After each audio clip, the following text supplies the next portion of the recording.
MA उत्तरार्ध हिंदी भाषा विज्ञान। और आज हम जिस इकाई की चर्चा करने जा रहे हैं वह है विश्व भाषाओं का वर्गीकरण भाग 2। प्रिय विद्यार्थियों, पिछले वीडियो में हमने जाना था कि संसार की भाषाओं का वर्गीकरण क्यों किया जाता है, संसार में कितनी भाषाएं हैं और उन संसार की भाषाओं के वर्गीकरण के प्रमुख आधार क्या हैं। और उसी वर्गीकरण के प्रमुख आधार में हमने अध्ययन किया था आकृतिमूलक वर्गीकरण। उसी आकृतिमूलक वर्गीकरण की चर्चा को आगे बढ़ाते हुए हम आकृतिमूलक वर्गीकरण की विशेष रूप से आज चर्चा करेंगे। आकृतिमूलक वर्गीकरण के अंतर्गत भाषाओं में आकृति की समानता देखी जाती है। प्रायः सभी भाषा वैज्ञानिकों ने अपने अपने ग्रंथों में आकृतिमूलक वर्गीकरण के आधार पर विश्व की भाषाओं का वर्गीकरण किया है।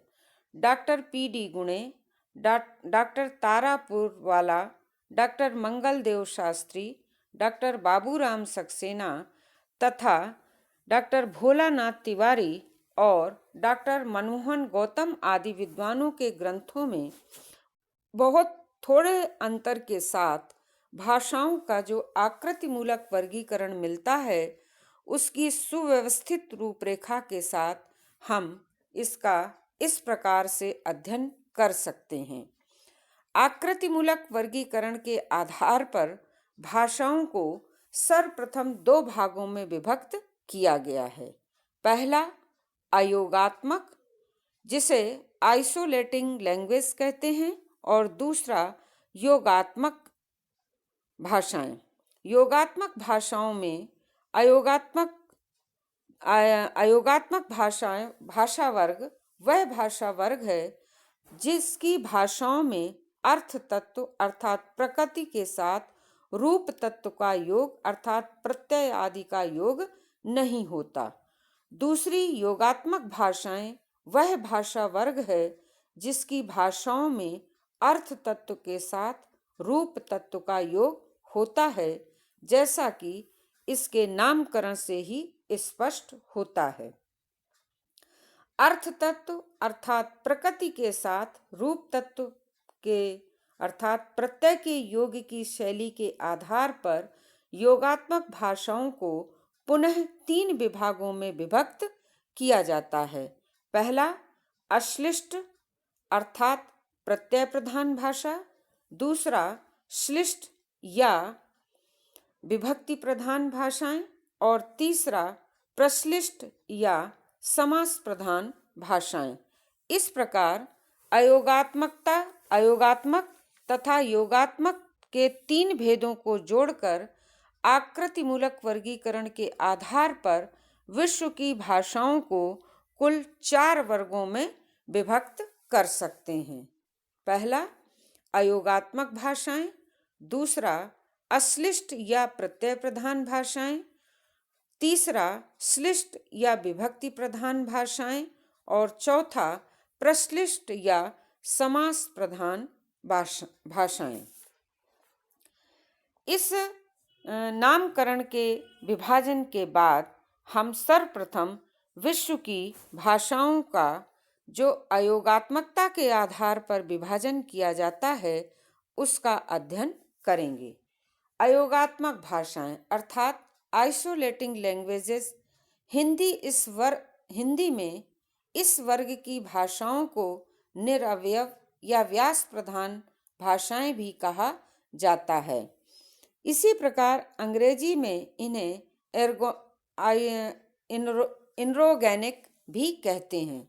इस वर्ग की भाषाओं में प्रयुक्त शब्द मात्र अर्थात अर्थ तत्व अर्थात प्रकृति ही होते हैं। प्रत्यय आदि लगाकर उनके विभिन्न रूप नहीं बनते। अतः इस वर्ग की भाषाओं को धातु प्रधान या एकाक्षर भी कहते हैं। इन भाषाओं में रूप तत्व का काम स्थान, निपात शब्द या सुर से लिया जाता है। अयोगात्मक वर्ग की भाषाओं में सभी शब्द स्वतंत्र होते हैं। संस्कृत या अन्य भाषाओं के अवयव शब्दों की भांति उनके रूप नहीं चलते। अतः संस्कृत आदि भाषाओं के समान कारक रचना या काल रचना भी इनमें नहीं होती और न ही शब्दों के संज्ञा, सर्वनाम, क्रिया तथा क्रिया विशेषण आदि भेद ही होते हैं। अतः इस वर्ग की भाषाओं के व्याकरण ग्रंथों में प्रकृति प्रत्यय विचार जैसा कोई भी अध्याय नहीं होता। अयोगात्मक वर्ग की भाषाओं के वाक्यों में किस शब्द का क्या अर्थ है, यह निर्णय निम्न बिंदुओं के आधार पर किया जाता है। पहला, वाक्य में उस शब्द के स्थान के आधार पर। दूसरा, उस शब्द के साथ प्रयुक्त निपात शब्द के आधार पर। और तीसरा, उस शब्द में प्रयुक्त सुर अर्थात लहजा आदि के आधार पर उस शब्द का अर्थ लिया जाता है। अतः इस वर्ग की भाषाओं में स्थान, निपात, सुर आदि का बहुत महत्व होता है। अयोगात्मक वर्ग की प्रमुख भाषा चीनी भाषा है। इसके अतिरिक्त सूडानी,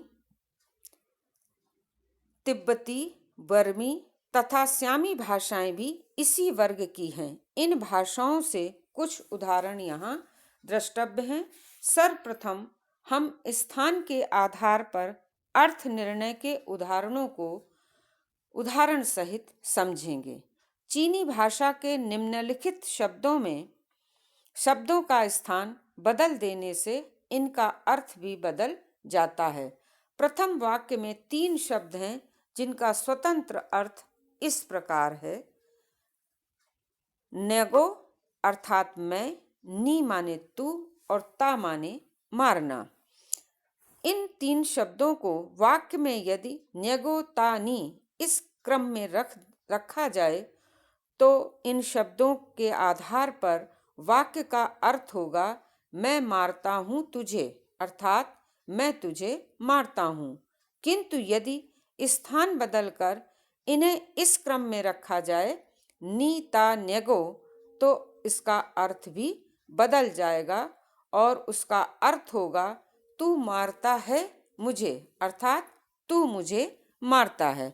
इसी प्रकार एक दूसरा शब्द है, दूसरा उदाहरण है लेन ता अर्थात बड़ा आदमी। और किंतु लेनता बड़ा आदमी है, इसको ता लेन करेंगे तो होगा बड़ा आदमी और लेनता कर देंगे तो आदमी बड़ा है, यह अर्थ होगा। तीसरा उदाहरण है ता कुओक अर्थात बड़ा राज्य, किंतु कुओक ता कहते ही राज्य बड़ा अर्थ होगा। तो इस प्रकार हमने चीनी भाषा के उदाहरणों के द्वारा समझा कि स्थान के आधार पर किस तरह वही शब्द कभी तो कर्ता, कभी क्रिया और कभी अन्य रूप धारण करता है। दूसरा जो अर्थ निर्णय का साधन है अयोगात्मक भाषाओं में, वह है निपात शब्द के आधार पर अर्थ का निर्णय। चीनी भाषाओं में निपात शब्द की सहायता से भावों को स्पष्टता प्रदान की जाती है। उदाहरण के लिए मु यानी माता और छी माने क और तस माने पुत्र। इस वाक्य में छिह एक निपात के रूप में प्रयुक्त है जो ये स्पष्ट करता है कि पुत्र माता का ही है, अन्य किसी का नहीं। साथ ही उपर्युक्त वाक्य में छी अर्थात का केवल संबंध कारक का ही कार्य कर रहा है, यद्यपि इसके अन्य स्वतंत्र अर्थ जाना, वह आदि भी हैं। निपात द्वारा अर्थ परिवर्तन का उदाहरण इस अगले वाक्य में भी देखा जा सकता है। वांग अर्थात राजा, पाव माने रक्षा करना और मिन माने जनता, जिसका अर्थ होगा राजा जनता की रक्षा करता है। किंतु इस वाक्य में वांग के बाद छी निपात का प्रयोग करने पर अर्थ होगा वांग छी पाओ मिन, राजा द्वारा रक्षित जनता। संक्षेप में निपात से इन भाषाओं में निम्नलिखित दो कार्य लिए जाते हैं। पहला, शब्दों के अर्थों में परिवर्तन करना और दूसरा, शब्दों के अर्थों की सूक्ष्मता को प्रकट करना। अब इस अयोगात्मक भाषाओं में जो तीसरा आधार है सुर अर्थात लहजे के, जिसे अंग्रेजी में टोन कहते हैं, उस आधार पर अर्थ निर्णय करना। संस्कृत के पाठक वैदिक भाषा के उद्दात, अनुउद्दात तथा स्वरित स्वरों से परिचित हैं। उन्हें ही यहाँ पर सुर कहा गया है। तात्पर्य है किसी शब्द का उच्चारण करते समय उसमें प्रयुक्त किसी स्वर को उद्दात अनुउद्दात की भांति ही आवाज में उतार चढ़ाव लाकर बोलना। अयोगात्मक वर्ग की भाषाओं में सुर के प्रयोग से अर्थों में बहुत अधिक अंतर हो जाता है। चीनी भाषा का एक शब्द उदाहरण के रूप में हम दे सकते हैं, जो शब्द है कोई शब्द में ई स्वर का उच्चारण यदि उदात्त है तो इसका अर्थ होगा दुष्ट, किंतु ई का उच्चारण यदि अनुदात्त हो तो अर्थ होगा सम्मान्य अर्थात सम्मान करने योग्य। इस प्रकार एक ही विशेषण भिन्न सुरों अर्थात उदात्त और अनुउदात्त के भेद से नितांत विरोधी अर्थों को प्रकट करता है। चीनी भाषा में मुख्य रूप से 4 प्रकार के सुरों का व्यवहार किया जाता है। पहला, सामान्य अर्थात संपूर्ण शब्द का सामान्य लहजे में बोलना या एक प्लेन पिच पर उसका उच्चारण करना। दूसरा है नीचे से ऊंचाई की ओर शब्द का अर्थात पूर्वांश नीचे सुर में तथा उत्तरांश ऊंचे सुर में उच्चरित करना। तीसरा है ऊंचाई से नीचे की ओर अर्थात विपरीत अर्थ में या विपरीत रूप में उसका उच्चारण करना, अर्थात पूर्वांश को तो ऊंचे मुंह में और उत्तरांश को नीचे सुर में उच्चरित करना। और चौथा जो सुर का व्यवहार वहाँ किया जाता है, संपूर्ण शब्द का उच्चारण उच्च स्वर में करना अर्थात उदात्त स्वर में करना।